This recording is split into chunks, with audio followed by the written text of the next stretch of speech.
All right, welcome into Sports Bit Betting Insight today, Tuesday, May 10th. Pauly and Teddy.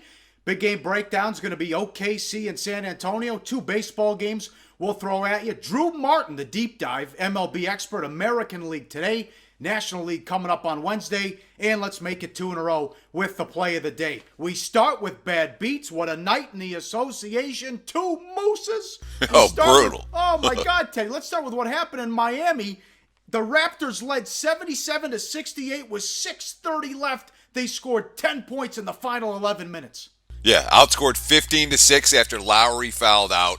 You know, Ross hit that three with 6:30 left. If you have Toronto plus the points, you got to be feeling pretty good about your wager at that stage of the ballgame. Miami led in the fourth quarter for a grand total of 13 seconds, and they covered the point spread. That's a moose. And, of course, you know, the overbettors once again took a slap in this ballgame. Two starting centers out. Well, it doesn't matter. It's a brick fest between both of the two teams. And, of course, when the Heat had to have it, Pauly, Dwayne Wade brought it. I mean, the difference in this series has been Dwayne Wade. I can't believe it. 30 points last night, 27 in the series. His quote, "I'm as confident as I've been all season right now." A big reason LeBron left Miami was he thought Wade was done, like most people. He was missing a lot of games. He didn't have anything left playoff time. The guy has been awesome the entire playoffs, and you're right, carrying him this series. 89-87 Miami with 25 seconds left, and they have the ball. Dragic with the and one. Wade steal, dunk. Wade steal, dribble it out. And here we go again, Teddy. DeRozan and Lowry stunk it up again. Oh, my God. 6 of 28 from the floor combined. DeRozan's clearly affected by his thumb. Lowry, you know, got something going in Game 4. It didn't last, obviously. And the two teams combined 7 of 35 from three-point range. But how about this? The Raptors are now 9-2 to the under in the playoffs. And one of the two overs was an under at the end of regulation, cast in OT. So they're really 10-1 to the under in regulation here in the postseason. That's been a trend that obviously cashed again last night. Another trend that bettors, you know, that this one hasn't been publicized at all. Eastern Conference playoffs. And this is some of the stuff, you know, I run across it. Some of it's static. This is probably static, but it's interesting. By static, I mean not something that I'm going to make a bet on. The data, if you run enough data, you're going to have stuff that's meaningful. You're going to have you're going to have stuff that isn't. So far here in the Eastern Conference playoff, the road team on the second of two roadies are 1-12 against the number. And the one loss was Miami +4 in Game 2 at Toronto, where they lost by 5 in overtime. That's the only loss in the whole postseason. The Eastern Conference teams have not done a good job off a game. Basically, it's been a Game 1 or a Game 3 where they do well, and then Game 2 and Game 4, they have not. That's info you're only going to get here on SportsBet. And that, between the point spread hijinks and the offensive issues and the injuries, this is one of the strangest series I can recall. Yeah. It's nuts. Yeah, well, it's no stranger than what's going on in Portland between the Warriors and the Blazers. I mean, that was a moose of all mooses last night. What a game. And a couple things. If you're with the Warriors and you had Golden State in your pocket, you can thank Scott Foster for tossing Livingston, which made extended minutes for Curry, and you bet he's back. 17 points in overtime. He had he was 16, what was he, 16 of 32, I think? Yeah. Oh, my God. What a performance after he bounces back. And Golden State's down 16. You think you're safe taking 6.5? Not so much. It's interesting to note that the markets did not go nuts with Curry's return. You know, it was -4.5. Only got bet up, as you mentioned, 6. There were a couple of 6.5s out there. They immediately got bet back down. So it was really only a 1.5-point move. After the Curry information came out, I was surprised. I thought the markets would move more than that. And if they did, obviously, it would have affected the final ATS result of that ball game. And, of course, it's hard to cash under bets when you have an 80-point quarter. You know, that game over at the end of regulation. You didn't need the overtime points to get there. 41-39 in the second, and I don't remember cashing an underbet in a game where you get 80 in one quarter, Pauly. Lillard and McCollum combined 18 of 53. And another thing, too. Adam Silver, you got to cut this out with the hack of whoever and fouling intentionally and putting these bad guys, these bad free throw shooters on the line. The third quarter started at 12:20 East Coast time. Unacceptable, not good for the league. Got to fix that, eliminate it. And how about Shaq at halftime called it a must-win for the Warriors? Ernie Johnson, well, Shaq, they still got 2 of the next 3 at home. Doesn't matter, he says. That's hard-hitting analysis there. Unbelievable. All right, one more bad beat. How about Texas and the White Sox? Another doozy. Oh, yeah, this one's 2-1 after 7. Okay, 2-1. You got an under 10 in your pocket, you're feeling pretty good. Well, the Texas bullpen blows a lead in the 8th, and they get the lead in the 9th. The Texas bullpen blows a lead in the 9th. Oh, what happens in the 10th? Then the White Sox bullpen blows it right back. Todd Frazier grand slam. Boom. All of a sudden, that 2-1 turns into an 8-4 final. Another bad beat when we're talking about MLB unders. Bad bets. Memphis fires Dave Yeager. Sacramento scoops him right up and gives him a 4-year deal. That owner in Memphis is a lunatic. He wanted Yeager to wear a headset like an NFL coach so he could talk to him during games. Thankfully, somebody got to him and put the kibosh on that. But bad move by Memphis. Maybe they go out and hire Vogel now. And Sacramento finally has a coach after everyone's interviewed. Oh, my God. Look at the list of interviews they had. Let's see. Vlade Divac interviewed Sam Mitchell, Vinny Del Negro, Mike Woodson, David Blatt, Mark Jackson, Jeff Hornacek, Nate McMillan. As those are all guys who've been previous coaches, as well as assistant coaches Patrick Ewing and Elson Turner and Corliss Williamson. That's a lot of interviews. And I think they got the right guy. Yep. That being said, it's a hopeless job.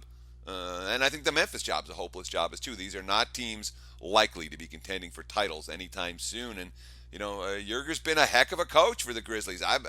I wasn't impressed with him initially. I thought it was very bizarre the way that their previous coaching situation had gone.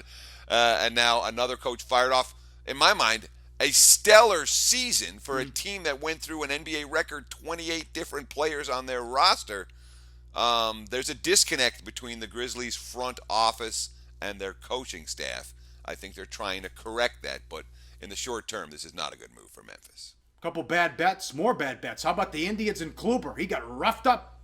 Yeah, I mean, we've talked about Kluber on this show a lot, and heavy money on the Indians. We saw Kluber lit up, couldn't get out of the third. Cleveland only plates 1 run, and all the money on Cleveland, flush it down the toilet, give it to the books. Bad bet for the Indians. And the Pirates were a bad bet. The Reds bullpen shut them down, and they win 3-2. We have to mention it when the Reds bullpen throws 3 scoreless innings and only gives up 2 base runners. It's a miracle. Go Cincy. Great job there. And here it is. Let's put this up, this graphic. This is a tweet courtesy of William Hill, at William Hill US on Twitter. It's the largest future payout in Nevada sportsbook history. 2,500 to 1. Leicester City won the Premier League. A $10 bet here in Las Vegas at Silver Sevens on the corner of Flamingo and Paradise if you're ever in town. And there it is, $10, 2,500 to 1. Congrats to that lucky bettor and that lucky local who got that, Teddy. You will not see Las Vegas sportsbooks copy any numbers from British sportsbooks moving forward when it comes to future wagers on EPL. Huge game tonight, Game 5, Spurs and the Thunder. We'll get to that and 2 key games in Major League Baseball. Big game breakdown coming up on SportsBit. Betting Insight today. Go to SBRodds.com. Browse, compare, and shop live odds available at top online sportsbooks. Back on SBRpicks.com. Time for big game breakdown. Live odds again, sportsbookreview.com. OKC and San Antonio. Game 5. Spurs at home 7. 199.5. Game 4 can be summed up with 2 graphs and 2 pictures. Number 1, Durant. Fourth quarter points. Durant outscored the Spurs 17-16. Assists, Westbrook 15. The Spurs 12. Teddy, what happens if OKC plays smart? Because, they've been physical this entire series. Well, I mean, entering this series, we talked about Oklahoma City as the younger and more athletic team, and the Spurs as probably the deeper team, certainly more experienced, and the smarter team. But if OKC narrows the gap, and they have narrowed the gap in terms of basketball smarts, and they play tougher, I don't know that San Antonio has a huge advantage. Now, look, you look at the quotes. I mean, Popovich, it was a great job they did on the boards in Game 4, out-toughing us, and Durant having a good night got them a game. Manu Ginobili, they were more physical than us. Kawhi Leonard, they out-toughed us.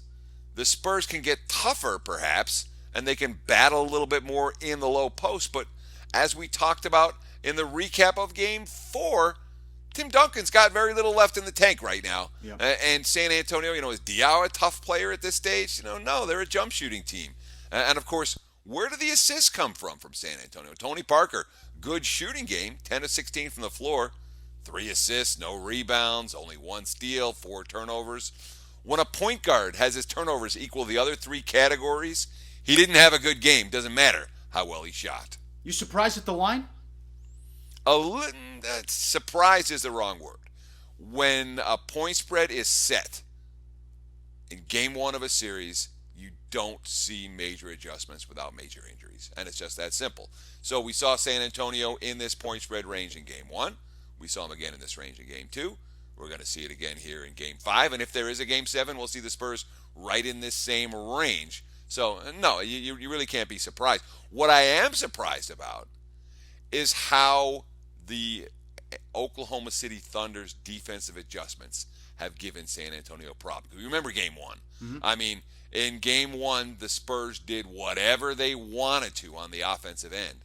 That hasn't happened since, Pauly, and that we have to give credit to Billy Donovan and the Thunder for making it much more difficult for San Antonio on the offensive end. Yep, and no easy baskets like Game 1. Can San Antonio only lost 1 game at home in the regular season. Can OKC beat them twice in the series? Last week, our play of the day was Tanaka and Gossman under Yankees and the Orioles. It was scoreless through 9, and it was a 1-0 final. The Orioles won in 10 innings. So, as we lead into the 2 big games and big game breakdown, we'll look at both pitchers again. This is KC and the Yankees. Medlin against Tanaka. Tanaka, $1.65, 7.5 the total. Only 1 win in his last 6 starts, but you can't find a bad number anywhere with Tanaka, Teddy. No, I mean, really, the ERA is 2.29. The FIP is 2.56. The Sierra, 2.94. Of course, FIP, fielding independent pitching. Sierra, I don't even know what that acronym stands for, but it is another way of looking at how pitchers are performing based on the advanced metric stats as opposed to the traditional ones. Tanaka has been lights out all year, but the Yankees' problem hasn't been their pitching. We know how good the front end of that rotation is. We certainly know how good that bullpen is. Of course, they got some guy named Chapman in after missing the first few games of the season, or the first month plus of the season as well. So that is certainly helpful for New York. But their problem's been offense. Mm-hmm. And you have to wonder, was Monday night a breakout for the Yankees, or merely catching a fly ball pitcher like Chris Young on the right night? What's going on with Gordon? Well, I mean, the Royals are under 500 right now. Yeah. Because they play like an under 500 team. And a lot of it has to do with the offense. I mean, the pitching staff has been okay. It hasn't been brilliant. The bullpen's shown a couple of cracks. It's been good, but not great. The problem for Kansas City in early season play has been, much like the Yankees, they're not scoring runs. And certainly, we talk about Gordon as being a key factor in that equation. Slow start. I mean, really a slow start. His career numbers is right here. The 2015 numbers, again, hitting in that 260, 270 range. The slugging percentage. Last year he matched his entire, or his career numbers. And then so far here in 2016, the average is down. The on-base percentage is down. The slugging is way down. The strikeouts are way up. Those are all problems for a guy that the Royals need to be a legitimate slugger. And, of course, they may have some problems in the starting pitching rotation as well, with Chris Medlin running out of chances. Yeah, he should be running out of chances. 1-3 with a 6.85 ERA. Control, a huge issue. You look at this graphic, his walks per 9 innings. Career 2.4. Last year 2.8. This year 6.9. Are you serious? This kid's that explains. That clearly explains a 1-3-6.85. Yes. Yeah. More on this game coming up. All right, now to Gossman. We teased him earlier. Baltimore at Minnesota. No line on this one. Gossman will pitch. They want to keep his schedule, set schedule, with the rain out on Monday, so he'll go tonight.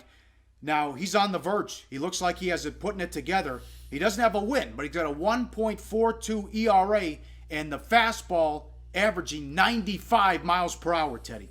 Yeah, that's averaging 95. That's not reaching 95. That's averaging 95. And, of course, much like Tanaka. Guy doesn't have a win, or one win on the season. Gausman doesn't have a win yet in 3 starts. But it's not about one-loss record for starting pitchers. He didn't get a run scored by the Orioles in 2 of his 3 starts while he was on the mound. But it's worth noting, despite that lack of support, he never lost his poise in any of those ball games. Not a one of them. And of course, for Minnesota, I mean, this team's 8-23. They're struggling everywhere. But, when you look at some of the problems Minnesota's having, when you don't expect, they're having a Joe Mauer problem. Yeah, a Joe Mauer problem. Here's a guy who's likely, what do you think? Is he a Hall of Famer? I think he will be. Joe Mauer? Hall of Fame? Joe Mauer, yeah. Oh, don't come think so? on. I don't know. By the end of his career, he's going to put up monster stats, and he'll play his whole career in Minnesota. I don't know if he's a Hall of Famer. Maybe. I know the locals are pissed off at the contract they gave him. I can tell you that. Certainly. He's hitting .299. That's up from .265 last year. But when you're talking about the corner infield positions, first base, third base, you got to get some power out of those positions, and they are not getting any power from Joe Mauer right now. Slugging percentage of first baseman in major leagues. Well, so far this year, 428, Mauer below. Last year, 444, Mauer below. 2014, 419, Mauer below. His bat was fine as a catcher, but it's a minus at first base, and it'd be just as bad at DH. Over the last 3 seasons, more than 1,300 plate appearances, but only 15 home runs for Mauer, and that obviously a problem for a Twins team that's struggling in so many aspects of the game, getting production from a guy like Mauer, who, all right, maybe he's not a Hall of Famer. A elite veteran would certainly help Minnesota try to string together some victory, something the Twins have been completely unable to do. Good job there, Teddy. Reminder again, the live odds at sportsbookreview.com. Up next, Deep Dive, Part 1, American League, with MLB expert Drew Martin and the play of the day on SportsBit. Betting Insight today. Go to SBRodds.com. Browse, compare, and shop live odds available at top online sportsbooks. It's deep dive time here on SportsBit, and it's time to welcome in a new guest, someone we haven't had on the show before. His name, Drew Martin. You've probably seen his work here at SBRpicks.com. He's been doing videos throughout the month of April and into May about MLB. And Drew, I wanted to have you on the show. I saw your work, but my first question has to be, what makes you an expert? Why are you a guy that we want to listen to about baseball? Hey, well, Teddy, first and foremost, thanks for having me on, man. I like what you guys are doing over there with Sports Center for Bettors, a little sports bit action. You and Pauly are really doing well. Like the content, man. Congrats. I appreciate that. Answer the question. No dodging here. Man, I'm trying to stay humble, expert, I don't know. But I've always been a big numbers guy, finance in college, did a little investment banking right thereafter. And then slowly started building a bankroll, mostly in small conference college football and Major League Baseball. And, became able to leave the cubicle life behind and been able to make a living finding a little edge over the books. And hopefully can keep it going. And most importantly, I'm young, hungry, putting in the time, and really trying to find winners. So hopefully can help your listeners out as well today. I appreciate that. Now, I know that you walked away from a Wall Street firm and Wall Street money to do this full time. Are you nuts? Hey, man, when you follow your passion, you're not cutting corners. You're not leaving 5 minutes after the boss leaves. And, hey, I'd rather bet on an MLB game any day than try to somewhat find value in some stock that I really don't know anything about. So, no, man, I have no regrets, and I love what I'm doing now. Fair enough. All right, let's get right into the meat of this. We're talking about what we've learned for the first month of the MLB season, what's real and what is completely mirage and going to fade away. And we're going to start today in the American League. We're going to do part 2 of this tomorrow in our deep dive segment here on SportsBit when we'll break down the National League. But let's start in the AL, Drew. Disappointment so far. I'm going to say Yankees, Twins, Astros, Royals. Those would probably be my top 4. Which one of those teams do you think offers the most value moving forward? And which one is the team to continue fading? Well, I'll tell you, Teddy, this one, the first one is really easy to me. Whether you're talking investing in the stock market or investing in an MLB team, betting on them. I mean, it's all about buy low and sell high. And for that, I really find bet on the Minnesota Twins. They're sitting at 8-23. I know some of the listeners right now, maybe including yourself, Teddy, are raising your eyebrows. But buy low, sell high. They're 2-15 on the road, so watch out there. On the road might be something to look out for and kind of pump the brakes on. But hey, they're minus 15 units on the year. Although their hard hit percentage, they're flirting with 30%. Their line drive rate is actually top 5 in baseball. And when you look at their schedule, 6 games versus the White Sox. They've also played first place Nationals, first place Orioles, and hey, they took 2 or 3 from the Indians. So depending on their price point going forward with that lineup, hey, I think the Minnesota Twins, you're going to be catching what, plus 170, plus 180. You're only having to win, 30-35% of your bets there to return a profit. So I know it might sound crazy, but I'm really liking the Minnesota Twins. And as far as a fade, I'm not as confident, but I'm going to go against the Bronx Bombers. I still don't think they're priced appropriately according to my numbers. Their lineup's more station to station.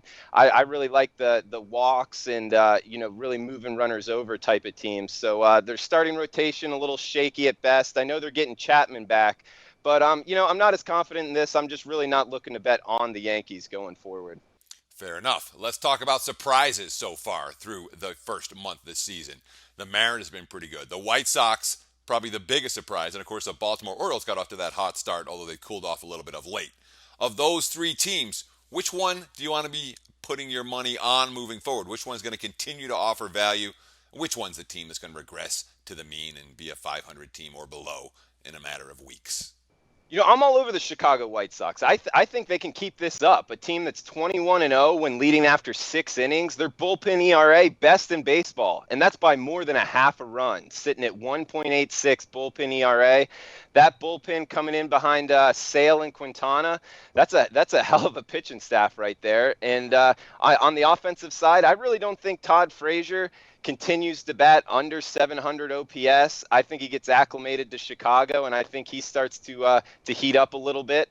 And as far as keeping as far as going regression, I would have to go with the Orioles. And picking a time to fade the Orioles can be tough, but after this week, They really play the Mariners, a very underrated team in my opinion, and they have a West Coast trip to LA, Houston, and then on to Cleveland, where they're going to face some good pitching. And for Houston, supposedly Lance McCullers should be back over the weekend. So I'm kind of looking to go against the Orioles, and keep in mind their bullpen whip is in the bottom half of MLB, so not a really good bullpen there. And I see a little regression in Baltimore. We've got 2 minutes left here with Drew Martin on our deep dive. We're talking AL teams. We talked about the hot teams to start the season, the cold teams to start the season. Now let's go to something that I love, totals. Under teams. Half the American League is trending under so far. The White Sox, the Orioles, the Blue Jays, the Royals, the Yankees, the Angels, the Mariners, all of them have been under teams at 65% or higher. That's insane. Which one of those is going to be an under team all year, and which one won't? I say the Angels under all year. One-man show in Mike Trout. I think he's going to get the Bryce Harper, Freddie Freeman treatment. I doubt he sees a lot of pitches going forward. And their 1.02 whip out of the bullpen, I think they'll be able to keep teams, get at least reasonably off the scoreboard. And as far as going over, Mariners over. I just see Nelson Cruz heating up. Seager's been heating up, and Cano as well. Wade Miley hasn't transferred as well. So, and keep in mind, Felix Hernandez, he's kind of fade city. He's just been getting mashed. So I'm going over on the Mariners. And let's talk about over teams, because in the American League, it's fascinating. There's only one over team in the whole league so far, and it's a team whose bullpen has overachieved, that, of course, being the Detroit Tigers. Somebody else has got to be an over team in this league. Who's it going to be, Drew? Well, this one's pretty simple to me, and I'm sure a lot of people would agree. I just think the Blue Jays, their hard hit rate just under 33%, top 10 in MLB, whereas their BABIP 2.87, bottom third of MLB. I don't think that's sustainable, and I think the Blue Jays start going over. Depending on how the books are pricing them going forward, I'm going to look to bet the Blue Jays over, especially at home. Rapid fire. Last 4 questions. This is as simple as it gets. I'm going to bet on team in the American League right now. Cleveland Indians, Michael Brantley back. Bet against team in the American League right now. New York Yankees. Bet an over team to bet in the American League right now. The team formerly known as the Devil Rays. And an under team to bet in the American League right now. The Angels. Beautiful. There you have it, Drew Martin. Good stuff. We'll be back with part 2 of this interview on the National League tomorrow, right here on SportsBit. Go to SBRodds.com. Browse, compare, and shop live odds available at top online sportsbooks.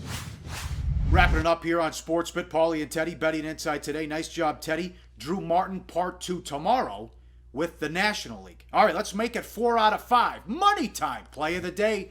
Betting number 964. We mentioned it earlier. Medlin walking the ballpark. He's all over the place. Tanaka on fire. We'll lay the $1.65 with the Yankees at home and look to keep it going with the play of the day. 2 Mooses. Great action in the NBA playoffs. We're back Wednesday with more NBA action, bad beats, bad bets. Run it all down on SportsBit. Betting Insight today on SBRPicks.com.